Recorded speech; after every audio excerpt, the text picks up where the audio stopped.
15 ఏళ్ళలో ప్రత్యేక హోదా అన్నది నువ్వే, పాచిపోయిన లడ్డూలు అన్నది నువ్వే, కమ్యూనిస్ట్కి జై అన్నది నువ్వే, వెంటనే బీజేపీని అతుక్కున్నది కూడా నువ్వే. ఉత్తరాది అహంకారమా అని అన్నది నువ్వే, ఇప్పుడు అక్కడికి వెళ్ళి ప్రచారం చేసేది నువ్వే.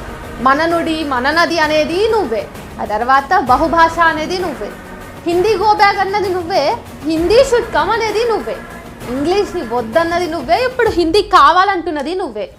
కులాలు లేని రాజకీయం అనేది నువ్వే, కుల భావంతోన ఓట్లు వేయమనేది నువ్వే, విప్లవం అని ఊగింది నువ్వే, ఇప్పుడు సనాతనమని అరుస్తున్నది నువ్వే.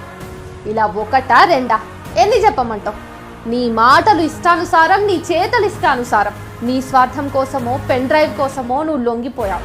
మన రాష్ట్రానికే అనుకున్నా, ఇప్పుడు ఇతర రాష్ట్రాలకి ప్రమాదకారిగా మారావు.